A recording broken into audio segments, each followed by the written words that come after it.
the Laughter for All podcast. This is Comedian Nazareth. Thank you for joining us on this beautiful Tuesday night in Southern California, 70 degrees out in the middle of the end of January already, people. Already, if you had any New Year resolution, it's probably gone by now. So, thank you for joining us. Thank you for subscribing. Thank you for letting your friends know to subscribe. We always have guests who will just like make your life a little better, maybe make you laugh a little bit, teach you a little bit, like last week about creativity, the week before about the hematologist talk about cancer, and the one before, several before, about heart issues from our cardiologist. We had attorneys tell you what the law is. We had models that talk about insecurity, even though they're beautiful. So I had Mr. America, or this bodybuilding guy, wonderful man who talked about exercise and movement. And we had a celebrity makeup artist talking about how to put makeup on. We had photographers who talked about what's the best light and how to use your camera or your phone. Just interesting. It's called Laughter for All. And you know what? Probably 70% of our guests, if not more, are comedians. So we don't try to be funny on the show, but we try to touch your life and be real and show you who we really are. So this is our show number 115. I'm so excited to introduce our next guest. But before we do that, let's talk. Listen to our sponsor, which is the professional botanicals, the vitamins I've been taking now for several months, and I'll tell you what, they've been working for me. I've tried them first 2 weeks on the air, and I was skeptical. I told you don't buy them yet, but they work for me. I like them. I'm using them. If you don't ever use them, I'm still gonna use them because I don't have inflammations. I get up in the morning, no longer aching. I'm doing great. But anyway, here's a doctor to tell us about. Whether it's physical activity, obesity, diet, smoking, low on hormones, stress, sleep disorders, or your age, can be supported by reducing inflammation and aiding the body to heal itself appropriately. A stem cell is a cell waiting to be told what it needs to be. If there is inflammation, that inflammation needs to be stopped. High blood pressure, high cholesterol, kidney disease, various types of cancer, depression, Alzheimer's disease, autoimmune disorders, osteoporosis, even fatty liver are chronic signs of inflammation and can be aided by supporting the body's ability to protect those cells that it needs, removing the inflammation. And that is the purpose of ImmuStem and AdaptoStem together, supporting the body to be the best it can be. Yep. And if you want to be healthy, stay healthy, go to gethealthywithnaz.com and pick the vitamins you want. And if you put Nazareth under shipping, you get free shipping on this. But anyway, my guest today, he used to be many years ago my agent. So we talked every day. I love that man. He's from Alabama. So he got to talk college football. He's Auburn. So I don't know, Rotide, whatever. We'll get to that. But this man, I respect this guy so much. For number one, he was really booking me a lot. But then he decided, he already finished college. He decided to go back to school and get, especially, we'll hear about it. But Jay is a licensed professional counselor. Jay was diagnosed with childhood OCD at age 5 and participated in intense CBT and exposure and response therapy himself as an adult. Then worked alongside a psychiatrist for 4 years, treating OCD patients with medication and CBT before opening his own practice to address children, adolescents, and adults using the technique and training he both underwent and learned. He treats children, adolescents, and adults with behavior issues, mood disorders, developmental and personality disorders. He works with parents to develop behavior plans for their homes and families to supplement the therapy done with their children and adolescents in his office. His graduate training dealt with adolescent male patients with behavior problems, emotional intelligence deficiency, sexual abuse history, and suicidal gestures and ideation. He sees many single parents struggling with their children at home or in school. So please welcome my good friend, Jay Pasek. Jay, how are you? I'm good. Thank you for that wonderful introduction. I'm going to have you do that every time I need to tell somebody who I am. I'll just have them come on the show and you can reread it. Oh, this is good. We already have 65 people watching, so there'll All be right. some I hope they're questions. not disappointed. No, they will not be disappointed. I'll tell you what. If you have a question, and before we start, people, you can put it on the chat, and we'll get every once in a while. We'll look at this chat and answer it. But if it's a private question, you can go to my Facebook and under a message under Comedian Nazareth, and message me, and I'll read it without mentioning the name, so you don't feel oh no, you know what, I'm embarrassed to ask. I don't want my name mentioned. I promise you, I will not mention names. So, Jay, we were friends. You were in Nashville. You were working for my agency, and then all of a sudden you decided you came to California. We hang out for a couple days. Then you went back to. You're from Auburn, right? You went to Auburn. No, I am from Birmingham, Alabama. My first degree was from Samford University, where I played football. And then my second degree was from UAB in psychology. And then my graduate degree was from Montevallo. All of those places are kind of like right around each other. Most of my family went to Auburn, but I'm an Alabama fan. So Rawhide or Tiger? What is it? What is it? It roll tide is what we say. Rawhide. And it's an interesting story because my grandmother was Miss Alabama Polytechnic Institute, 1898, which was what Auburn was. That was my great grandmother. My grandmother was Miss Auburn New Look, 1943. My mother was Miss Glomerata September 1974 and dated a Heisman Trophy winner. So when we would go to their house to watch Alabama play Auburn, they would make my dad watch it in a different room because he was for Alabama. That's how hardcore it is here. And so Yeah. when I was 5, I just went with him. I said, I'm going to go with my dad. That's how I became an Alabama fan. So, And you it left worked all out this well. pageant woman alone. That's how you got your good looks from your great grandmother. If there are any, it's from mom's side of the family. No offense, By the Chad. way, ladies, Jay is a single man. He is a wonderful bachelor. He owns his practice. You have how many people working for you? We have 9 therapists here, and we have multiple contracts with agencies outside of our office that we administer. Okay, let's say this in the beginning. Whatever you heard tonight is general advice. It's not. Don't expect like to give you specifics about your situation because we're spending an hour together. It's not like. So if you need further or you need some real advice that you can apply, you need to find a local counselor or local therapist that you deal with. So this is not And medical advice. Go ahead. a good resource for them if they need it is you can go to Psychology Today, the website, and there's a button or a tab that says Find a Therapist. You put in your zip code, and you can separate them by your conditions or by anything you want, male, female, insurance. So it's very easy to find somebody if you need them. But if they want, if they had a question about needing help finding someone, they can send that to your message inbox as well, and I don't mind helping. Oh, yeah. I got subscribed to Psychology magazine just for the pictures. I don't read articles. Right? Yeah. No. Just so let me say this: when you were born, you said when you were 5, you had childhood OCD, and you went to intense CBT and exposure. Can you say it in English? What is Sure. OCD? Which is obsessive compulsive disorder. What is that? How is that manifested in a child? Well, when I was first diagnosed, they didn't have many treatments for obsessive compulsive disorder, and they were just starting to recognize it in children.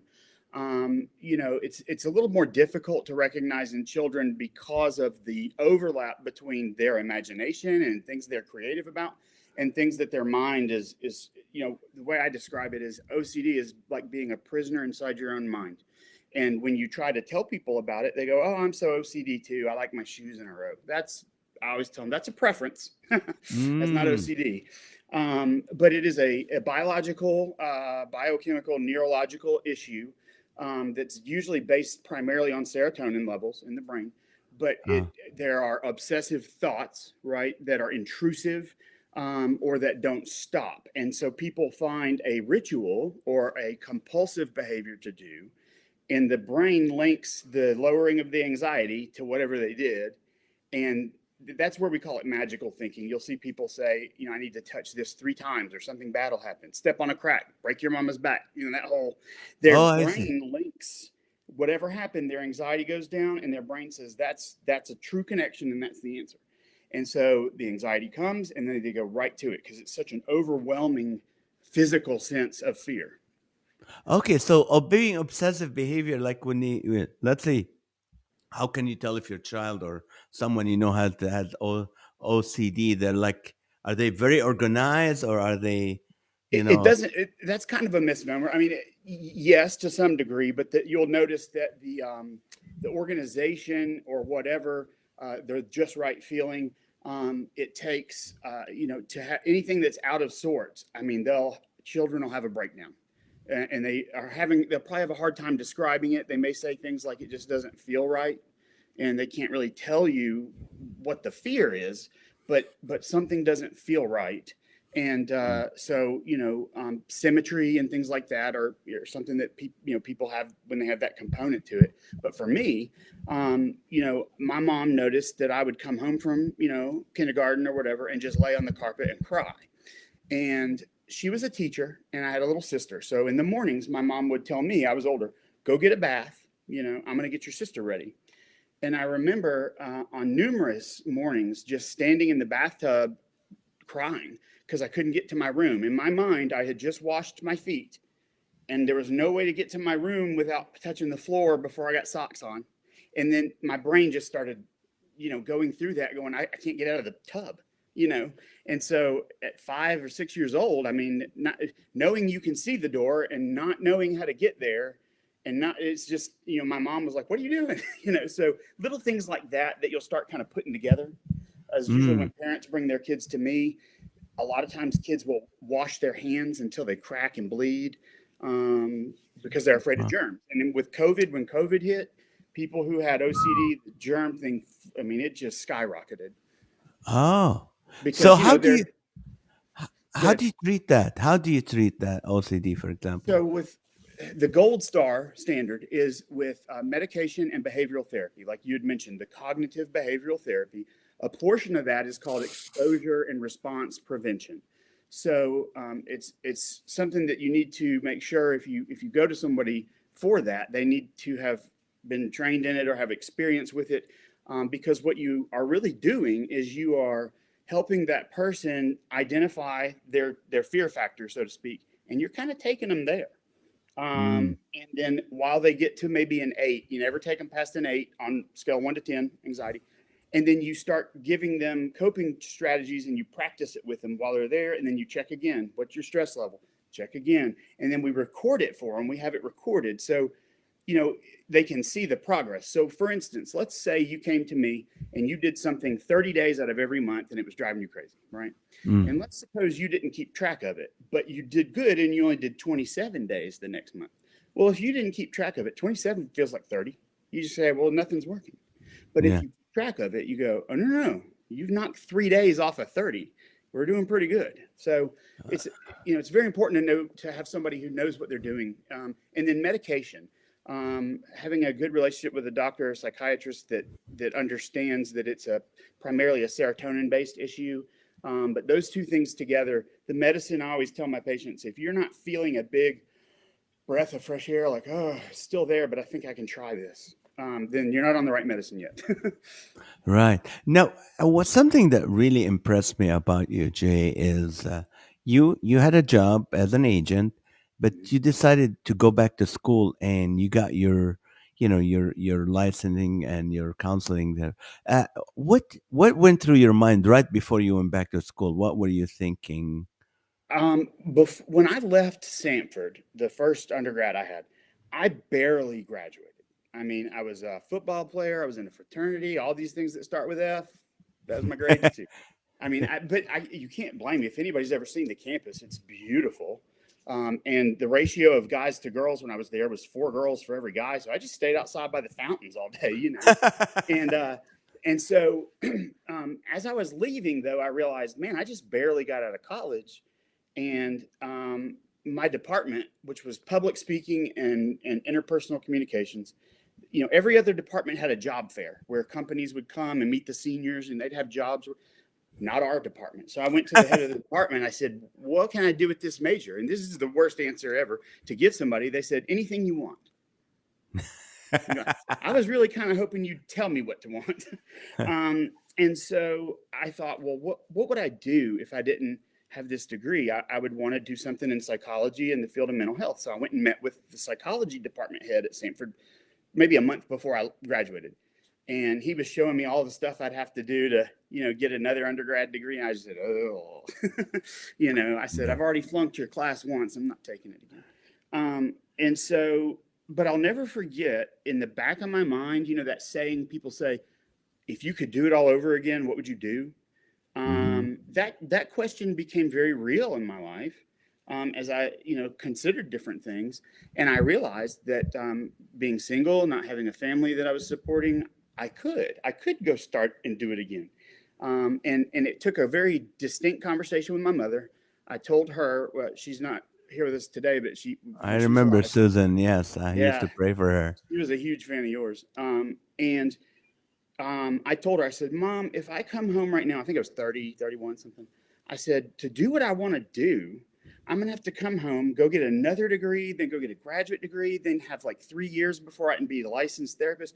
It'll be 7 years before I get to do what I want. And she just kind of looked at me and she goes, well, how many years will it be if you don't go do that? I thought, well, 7. She went, right. And I thought, okay, that's all I needed, man. That was the impetus to that encouragement. That's a great win for whoever is watching or listening to this. If you're thinking, oh, I want to go back to school or I want to do something, but I'm too old to do it. Maybe I'm too old for that. How old will you be if you don't do it? That's a great wisdom from your mom. I see a question here from Michael about OCD. Oh, let's see. Is OCD a depression issue since it's dealing with serotonin? So the depression in OCD, we would probably refer to it as a symptom that is secondary to. So you would have, you may have obsessive compulsive disorder as your primary diagnosis, and then maybe major depressive disorder or just depression, not otherwise specified. And we call it secondary to because it is a result of the OCD diagnosis and the serotonin issue, which are the primary concern. And so, OCD is what we call a fear and anxiety-based disorder. So they separate things into depressive disorders, anxiety disorders, personality disorders, and OCD is an anxiety disorder. But depression is absolutely always usually hand in hand with that because, not being able to be in control of your own thoughts and things like that. And an interesting point I always tell people, for me, what I've noticed is that for Christians, obsessive compulsive disorder seems to be a little harder to fight because there is a component of it called scrupulosity. And scrupulosity deals specifically with moral compass and wanting to make sure you're not disobeying God. And on the flip side, we have what's called intrusive thoughts. And these are thoughts that, people go, oh, the devil, but it's part of the diagnosis. But they are thoughts that are absolutely 110% against what you stand for. So you may have a lot of guys have this thought, what if I have inappropriate thoughts about a woman or a man or whatever? And that thought, they say, well, where'd that thought come from? Is that my thought? Is it, and so they take that and put it up on a pedestal, basically. And they just go, I got to figure this out. But 4 out of 5 people have the same thought, statistics show, and just it goes on through their head. They go, that's stupid, but not with the OCD. For most OCD people, and I'm not saying this about me, but most OCD patients I have are usually a little higher on IQ. They tend to sort of think themselves into holes, like, quite a bit. Sorry, I don't know if that answered your question or if I chased a rabbit. Sorry about that, Michael. No. That's fine. I have another question. I won't mention the name. Is how do you deal with and go through everything that drop in your lap all the emotions and mental strain and physical when you're on a leave and disability and workman's comp going from short term to long term disability. How do you So, deal with that coming all yeah, at in once? those situations, and I've got several patients that are, I've got one I've been seeing for years, and they are disabled and always will be.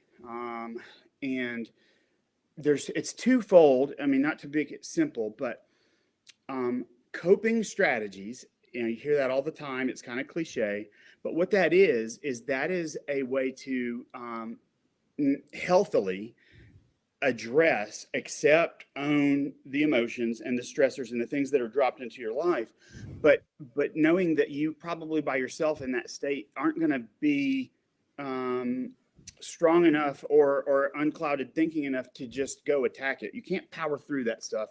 So there are people that will come alongside you and go, okay, let's split this up into different issues and treat each one differently. And so, like, what I would do is, I would either bring someone in that could be like a life coach or somebody that could help with finances and go, okay, let's get your money in order. Okay, let's figure out where your checks are coming from, because that's one of the primary stressors people feel is when they are living Mm, paycheck to paycheck. And a lot of people don't know that if they lose their job, they can still get their medicines for free through the patient assistance program.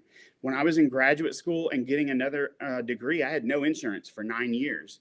And I took advantage of that program because I couldn't pay $355 a month for a medicine with no insurance. So the companies are there and they have the programs, but they don't advertise them much because they want you to come ask, not to grovel, but they figure the people that are going to come and ask about that need it. So I would say not to do that alone. Don't try to tackle those things alone. The disability part is not the end of your usefulness or life. It may feel that way. You may have people that are in the government that so you can get your check that make you feel like, well, this is it. But it's not. There's many, many options, but you may need someone to help you sort of see those. And there's no shame in that. yeah. Question. What if, this is personal me. I don't know. I'm starting to think right now I have ADHD. I Uh-huh. thought ADHD is just, being fidgety. I mean, I'm always shaking my leg when I'm sitting, but I'm like, I'm not focused. It takes a lot for me to focus. And Well, there's what a couple things about that. Attention deficit hyperactivity disorder, ADHD, is now the blanket statement. And underneath mm, that, we have inattentive, primarily inattentive. We have primarily hyperactive, or we have combined. Most mm, people get a combined or what they call an NOS, not otherwise specified uh-huh, diagnosis. But there's a couple interesting things about the ADHD brain. It's ever so slightly lighter and smaller than other brains, but it's not a lazy brain. It is an actually overactive brain that is trying to pay attention to and disseminate between all stimuli. So we're talking lights, we're talking temperature, we're talking, your brain, even though you're not forcing it those directions, it is still trying to get all those stimuli and go, what is that? What is that? What is this? What is that? And so when you are trying to focus on something that maybe, let's say it's particularly boring, one thing that a lot of the moms ask me, well, if that's the case, how come he can play video games all day and, I don't have to give him his medicine for that? Well, because think about it. If somebody's got a controller here and the colors and the light and this, and they move here and it moves there, they are engaged in multiple stimuli that go in one spot. And mhm, so what we notice a lot of times with adults who, like for yourself, I was diagnosed with ADHD at 19. Adults who get that diagnosis usually have have created what we call maladaptive strategies of getting things done. That's the primary thing we see. Procrastination is usually it. As adults, we learn because we don't know what we have. We don't know how to study and things like that with our ADHD, which is specific. So what happens is we develop these strategies of we still have to meet the deadline. We still have to, so we put it off until the last day because we know, in the back of our brain, we know that's how I get it done. I work, and we get these monikers. I work better under pressure. No, you don't. No, nobody wants to work better under pressure. They deal with the pressure better, but it takes a new way of recognizing how we disseminate information. We need it in chunks. We need to do projects and then reward ourselves. Project, reward yourself. Project, and so that's what's helpful. Now, as far as the medications go, you have stimulants and non-stimulants. You have multiple classes of stimulants, methylphenidates, mixed amphetamine salts. Those are all. Nobody's been able to tell me, no psychiatrist, no doctor, how a stimulant given to a kid that's hyperactive settles them down, but it does. It kind of allows the brain to hone in on maybe just one primary stimulus. But I will say, go ahead. No. Is there a natural like supplement or something that someone can take instead of medicine for ADHD to like? So the only thing that I've seen that the research kind of is supporting, and Sarah, yes, you're absolutely right. I'm going to address that in a minute. Is diet. Now, again, I'm no registered dietitian in the state of Alabama. You can't give dietary advice. But that being said, there are diet choices like having the correct fats that your body wants and that your brain operates off of, like omega-3s are usually what they start with. And, all those things that boost your brain, neurotropics and things, some of those are very helpful. Good. Well, And maybe the Sarah stimulant here wears says you out. maybe the stimulant wears them out. Well, I wish, but the stimulant will wear off. And so some people have a genetic disposition called ultra rapid metabolizing or rapid metabolization, meaning there are certain pathways that you may digest and metabolize your medicine that because of your DNA, it's rapid. And I'm in that 2%. And I also have a duplication of that gene. So I am a ultra rapid metabolizer, which means you may have to take a normal dose for a day that somebody else may take and split two of those up. And but one thing to know, if any of you guys out there are taking ADHD medications, if you feel like you've taken too much or whatever, drinking something with citric acid, like a lemonade, orange juice, something like that, will push it out of your system. Also, if you're taking medicine and it's not working and you're drinking 4 lemonades a day, like I was in grad school going, this medicine stinks. You're not going to retain it. You're constantly changing that pH balance of your bloodstream and urine, and it goes right out. I see. Bobby, I was diagnosed with ADHD at an early age. All through high school, never really felt that I got the care that I really needed until okay. How young can OCD be detected in children? OCD or ADHD is kind of around the same age, honestly. OCD. OCD in children, You were 5, right? I was 5, and I would almost say, because there are a lot of age appropriate things to look for, but I would say that in the children, I would look more for the behavior and the just being unrest, and maybe complaining about things that don't make sense to you initially. I've got one kid I see who is constantly looking under the bed for whatever, and he and his younger sister stay in the same room. Even though he sees it, his brain tells him there's no monster under the bed. I mean, they're very young. When he lays back down, the anxiety just comes all the way back. But what if it is there and I missed it?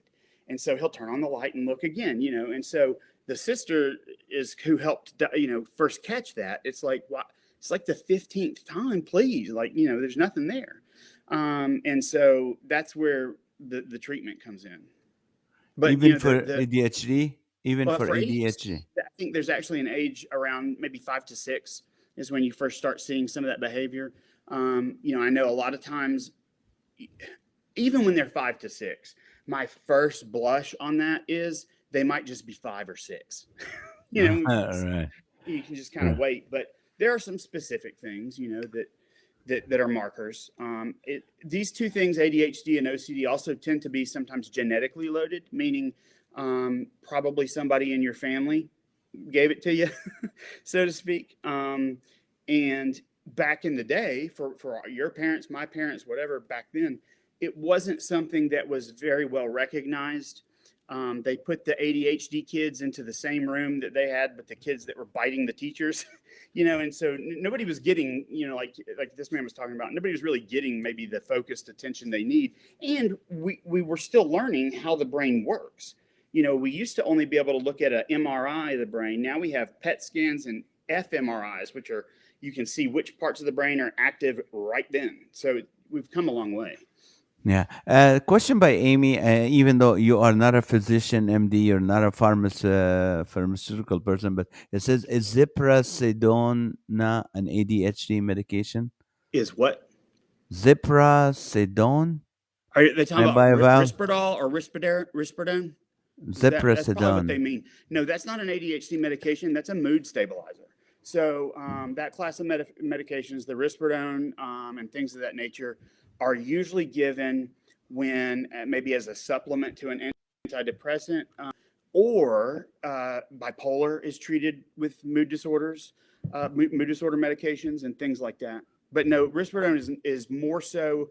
You see that given to, a lot of times, to kids who maybe have autism and behavioral issues, and need a medication to help them kind of stay together. So that's what that is. Yeah. Well, let me remind people, you're from Alabama. And That's when you're right. in Alabama, do you ever get this grandma with her purse and hitting you in the head? She goes, you just need to pray to Jesus, and you don't need no medication. You don't need no psychologist. You don't need no psychiatrist. You don't need therapy. As a Christian man, how do you respond to that? The first thing I tell them is I ask them if they believe that they truly believe that that's God, that God can be the answer. And they say, yes. And I say, okay, are you God? And they say, usually no. Usually they say no. If they say yes, we go somewhere else. But I tell them, I say, why then are you trying to make the decision for him how you get better? I don't, if you truly believe that that's God, and God has gifted us with knowledge, and God has gifted the doctors with medications and things, you don't have to use those instead of God. You can use those by way of God. But to be so belligerently against healthcare, medicine, and whatever, and say that you're going to rely on God, well, then you're telling God how you're going to get well, and you probably aren't going to be very receptive to much else. So there are people who feel that way, and so it's that's just what I say, and I just leave them with that. Now, if Right. nobody has to do the medication or whatever, but to pigeonhole yourself, and then blanketly generalize about everyone else who's it's sometimes more problematic for that person than not.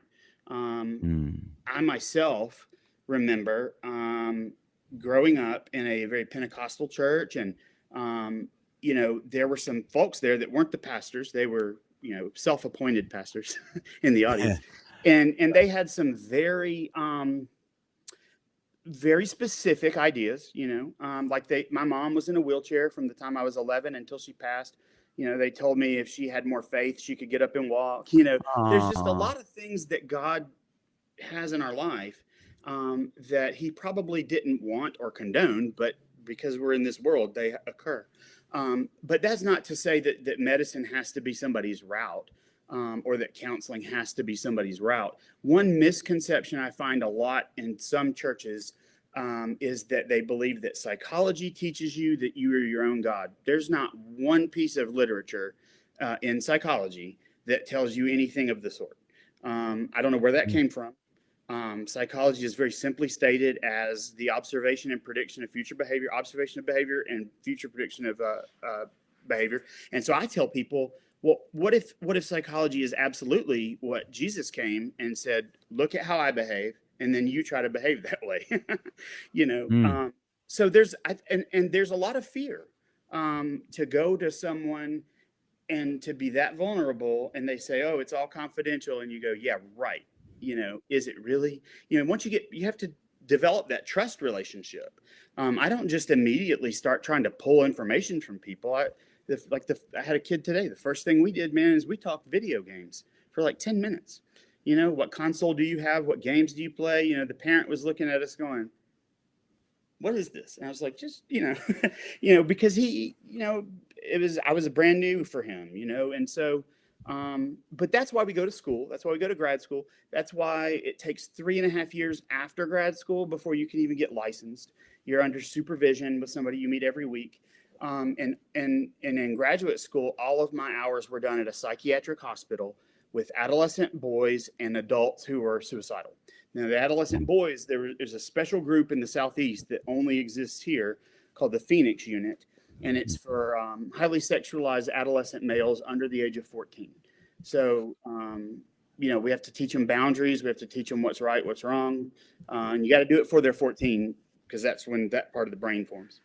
Let me ask you a couple of questions from our show Live with Naz. We have a show every night. I told you about 8:30. You should join us because there's a lot of qualified singles on the show.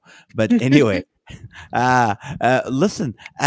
There's some people. A couple times during the show, we're in show 394. A couple people were just verbally claimed that they're gonna commit suicide. Mhm. Now we can't tell. You can't tell. So we talked to him. We tried to talk him out. I called them the next day. I've talked to them that night. But some people do it for attention. Is this true? And how do Yeah. you know the difference? You don't. And so what you do is you always have them go to the hospital. And so what we, sort of the idea is you're going to go to the hospital every time you say that. And here's why. It's not a punishment or whatever. They are going to be able to acutely assess you. You have the chronic issues and acute issues that just show up. And they will then decide, do we need to keep this person overnight, whatever. Now, if somebody's doing it just for attention, if you're doing it for and need the help, you're going to go there and get the help, and it's going to be good. If you're doing it for attention, chances are 1 or 2 hospital visits, and you're going to try to find something else to get attention with because it's just, you go, you sit, sometimes for a couple hours, depending, the whole hospital, thing. Where I worked was a psychiatric hospital only. We had 4 floors, intensive psychiatric care, adult units, all those things. And so if you were there, you had already been to an emergency room and they had waited to your ambulatory and transferred you to us. Mm. But that's why if somebody says that, we recommend that they call 911 or go to the nearest emergency room. Not because we don't think we are useful or can help, but that's just protocol. We were taught how to assess suicidality. There's certain questions that you ask, and as far as like, do they have a plan that's specific? Is their specific plan? Does it involve a lethal nature?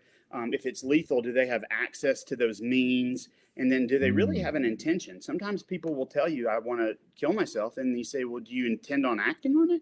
And they go, no. What they're really saying is they just don't want to wake up to the same life again tomorrow, and they need to know that it's possible to change that. Right. Question. A lot of time you hear about, social media is very bad for our kids. It causes depression. It causes anxieties and stuff. What is a healthy way for your kids? I mean, we cannot. I mean, as a father, I can't. I have to accept the fact this is a life. We used to read a book. We used to go play outside. We used to do this, but now everything is on the computer. Even their shopping is on the computer.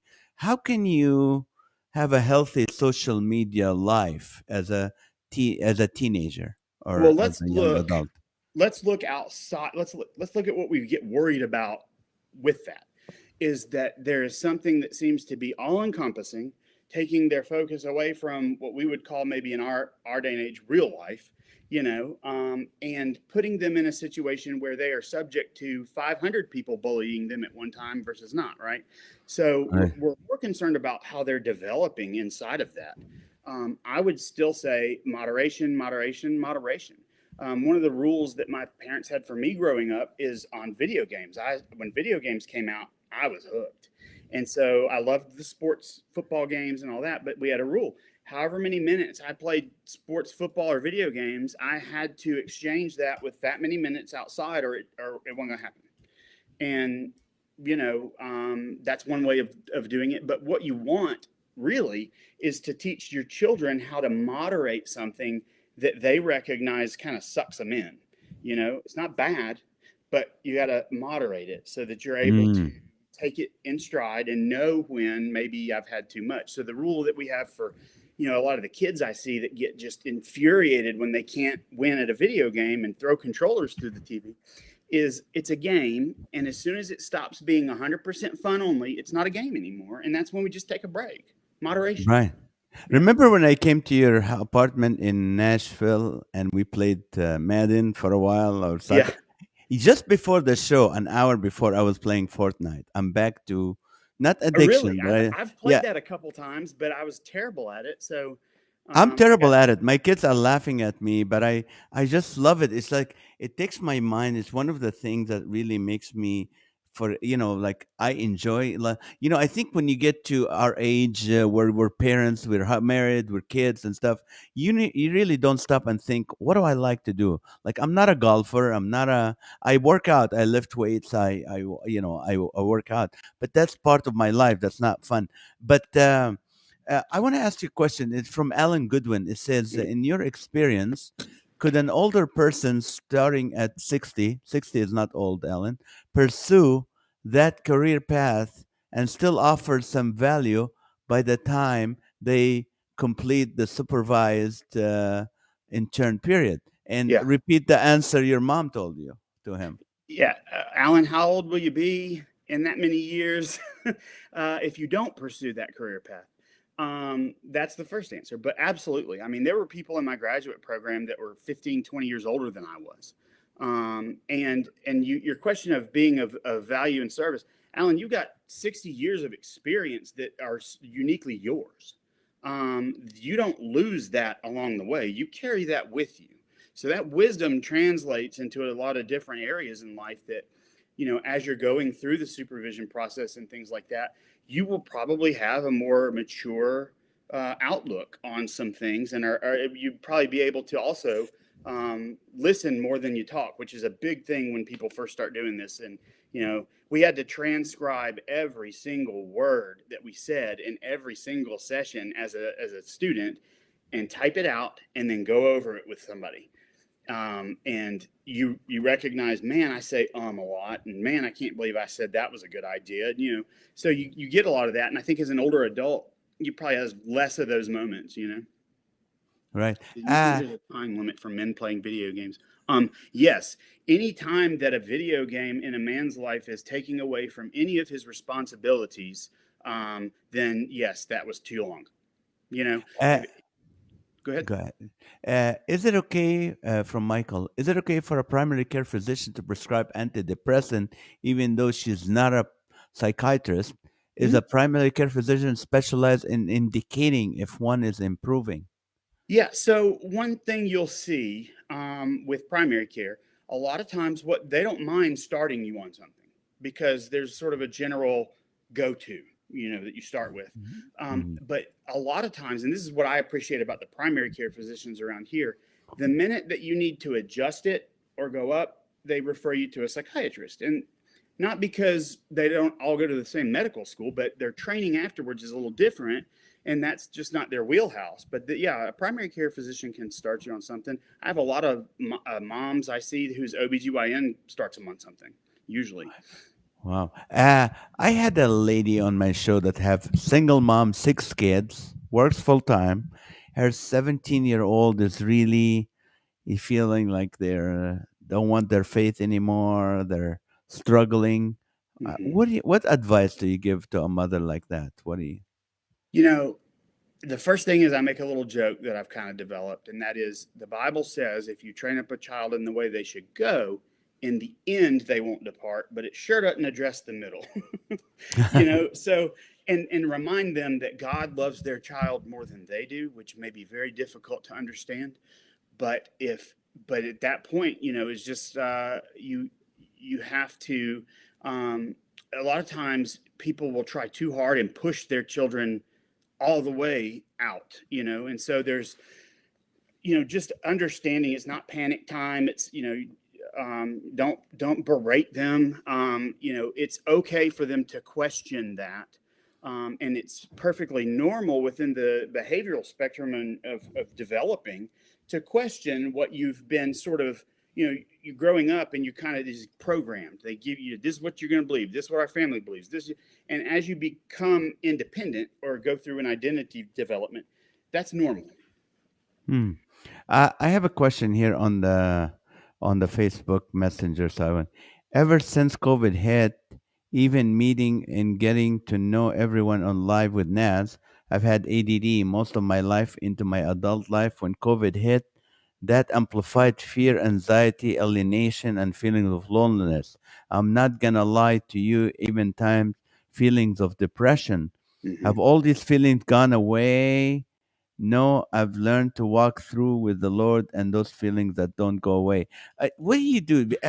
I'm sure you noticed since COVID began, there's a lot increased anxiety and depression. What recommendation do you give to people who are going through it? Well, it presents some amplified versions maybe of what we had in the past. So whereas maybe if you're lonely and sort of depressed, now you can't leave your house and get around anybody, and that is cyclical in a cycle. So we know that isolation leads to depression, and then we also know that depression leads to isolation. So you have to make sure you don't get caught in the circle, because and as men, we have, I know, just being a man, we have the things we tell people. I just need some me time, some recharge time.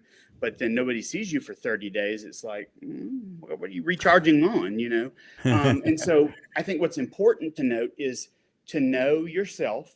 Know that self-medicating is something most people start doing. Men usually self-medicate with alcohol or pornography or sex or whatever the case may be statistically. But when you start trying to meet those needs, that, if you're not around anybody, meeting that need is met by being in a group, right? Like the simple answer. And so making sure that you find an appropriate way to address those things. Is it more difficult? Yes. Is it impossible? No. It just may not be the easiest route that you want. Okay, what about people, Christian men, who struggle with pornography or drinking? Mm-hmm. But they're afraid to go to anybody, not even their group. I always strongly recommend an accountability pastor that you speak to. But what do you recommend to those people who are struggling but embarrassed to tell anyone, and they still find themselves going back to that? What do you say to them? Well, a lot of times what I'll tell people is, I know that we're concerned about what you're doing, but let's pause a moment and let's look more at why you're doing it. Mm, Why do you look at the pornography? We do know that affects the same area of the brain as cocaine and alcohol. And so why are you drinking? Like, you have a drink, that's fine. I don't, but why do you go overboard? Why do you reach for that instead of sort of embracing whatever that negativity that you're feeling is and going, okay, I really need to address this head on first. So I would recommend, if it were a man, you'd ask, men's group, of course, that's confidential is good. Find a good male Christian therapist who is not going to tell you, and I say Christian because if it's that type of a nature, I mean, there's a lot of people who hold the idea that, pornography can be good for you knowing yourself and can be good for a relationship.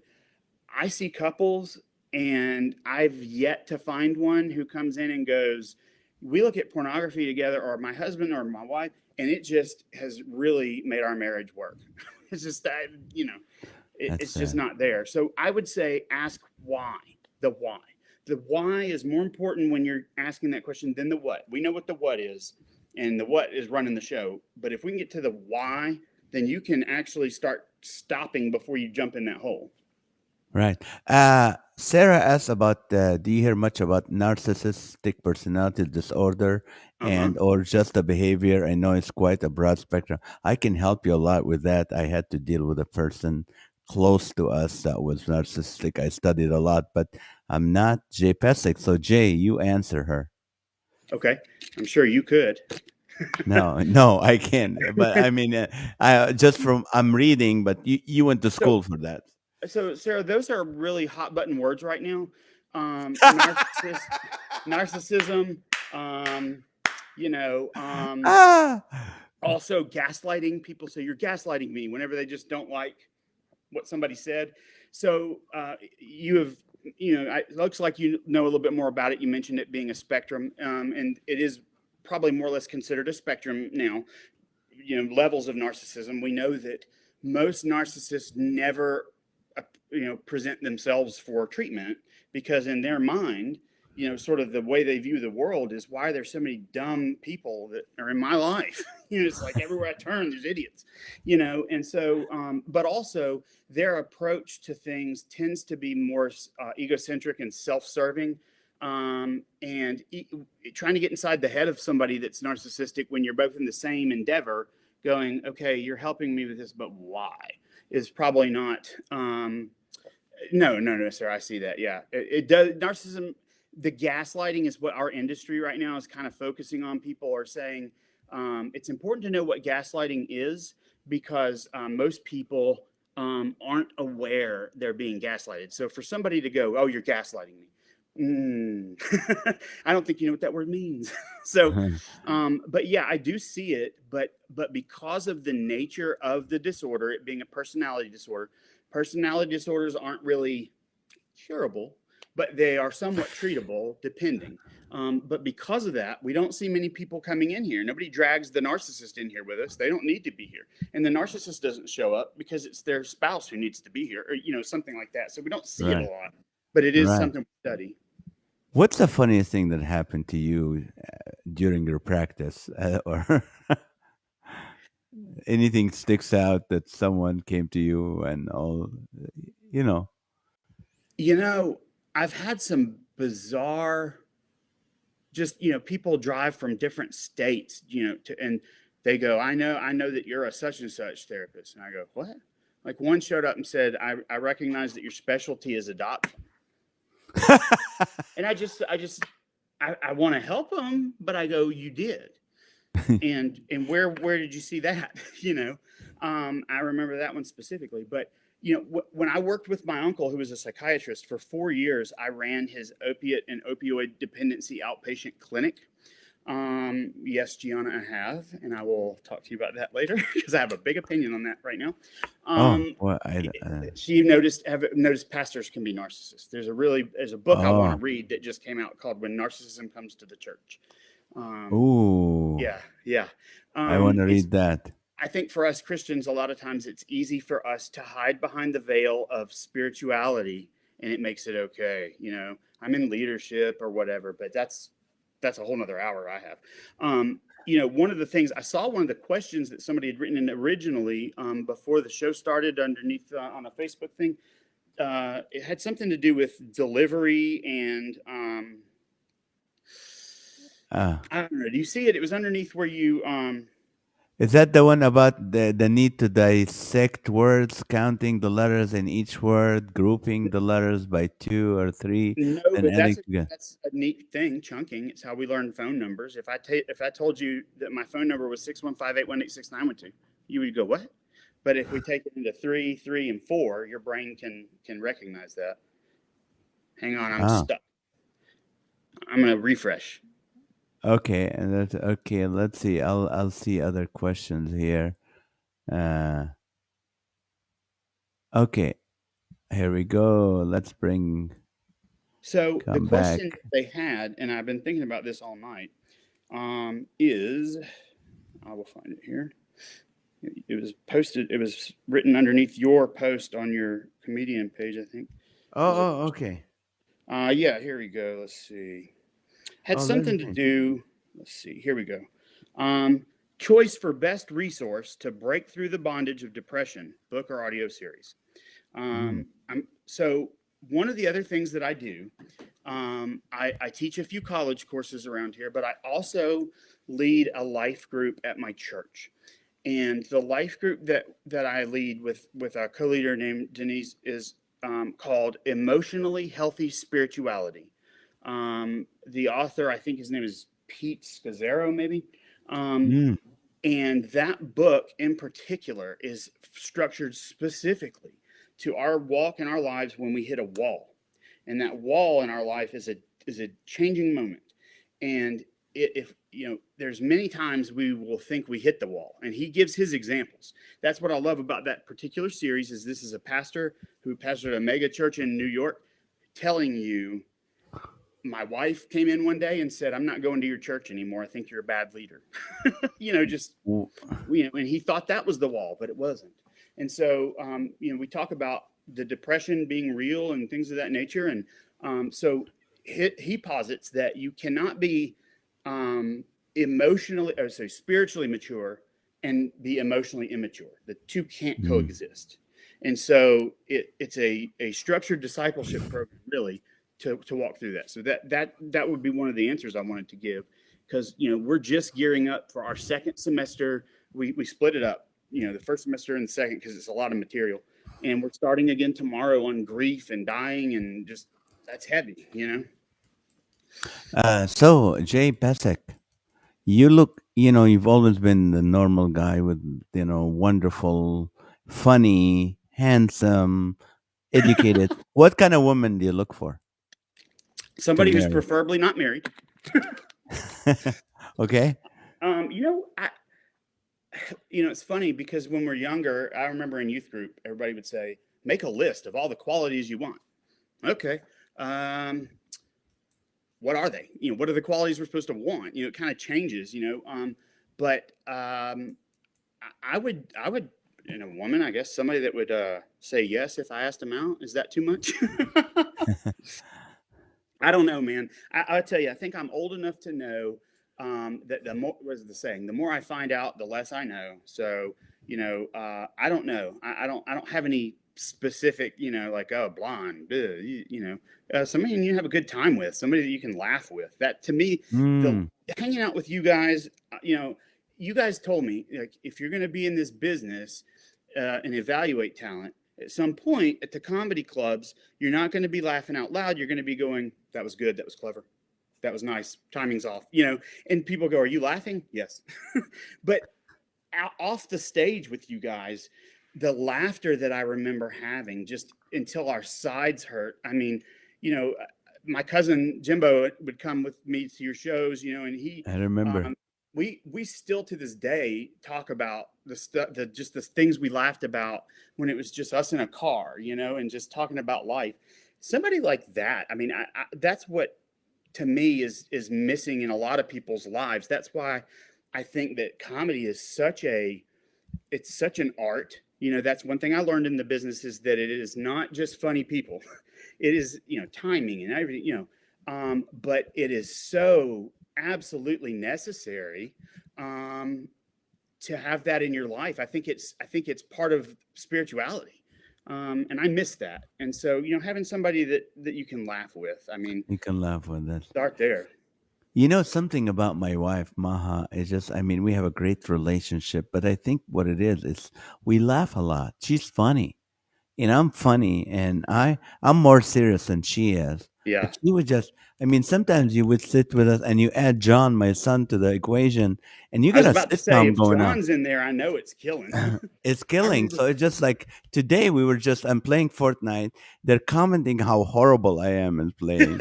And we're just going back and forth. I'm going, this is a fun home. It's a fun home. So yeah, you're right. You need a spouse, look for a spouse who has a sense of humor.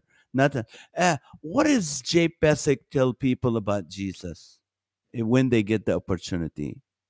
Um, the first thing a lot of times with the people I encounter is that Jesus is probably not who you've experienced in your life or who you think he is, because they usually are hardened already to the church or to Jesus, or Mm, they have this idea about Jesus that I think is even one we do as Christians. We sometimes put a little box around him and go, this is our Jesus, um, he is love. He is the ultimate go-to. He is the only go-to, really. I try not to go too far into, like, where are you going to be when you die? Like, that's not why they want to know Jesus or not know him at the moment. If that were the yeah. case, I think we'd all want to know him just fine. Like, okay, we're going to die. Okay, where is he? Yeah, you're right. But what I try to do is just share my experiences. my own sort of doubts and struggles that I've had over the years, and then the ways that despite what I may have said about Jesus or to Jesus, or he still came through, and he still treated me like a son, and loved me, and when you are able to see that kind of stuff in your life, and recognize that a lot of the pitfalls and things of that nature we're kind of causing ourselves, and then we blame Jesus for it, like somehow or another he was supposed to just give us all our Christmas gifts early, but that's what I do is that's all I have is my story, and how Mm. I related to him. I feel like sometimes when you start telling them and you don't share your story, it makes Jesus exactly who they were afraid he was, and that's the guy that's up in heaven with a stick waiting to hit him. Amen, amen, amen. Thank you, Jay. It's so good to hear from you. Thank you for being so generous with your wisdom and knowledge and all that. And I'm sure you helped so many people. And I know this show by in few days will be on audio, and we always get over 3,000 downloads. So I know there's many people that will be helped by that. If people want to get a hold of you, I mean, Mhm. not for just free information, but really want to get a hold of where, how can they do that? They can email me, jay@pesekcounseling.com. Maybe I can put it up on your website or something, but they're more than welcome to do that at any point. And if I don't get back to them right away, I will get back to them. I always save those and flag them, and get back to them when I can. So my email address, and that's perfectly fine. I would say you can find me on social media, but unfortunately, I wish I weren't on social media. So like, I try not to get too much into talking on there, and Yeah. try to just keep it away from that. Right. And then also, I want to give a special shout out tonight. My friend Leah helped me figure out what I was going to talk about and helped me pick the shirt that would make sense. So thank you, Leah. Oh, And Leah, thank you yeah, so uh-huh. much for the shared color. And thank you to my friend Maggie, who is taking stand-up classes at the Stardome to get me start talking about comedy again. And that's when I was just started delving back into this stuff, and I really miss it. And I'm looking forward to hanging out with you guys, and being involved as much as I can in the future. And I heard God gave you a dream to come see me in California, right? He did, actually.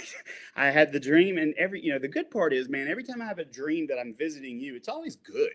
Yeah. It's always fun. And what I was going to say earlier is, John, yeah, did he not perform at the CCA one year? Like, He did twice, and he killed, and then yeah, he he just killed, man. He was like 10 or 12.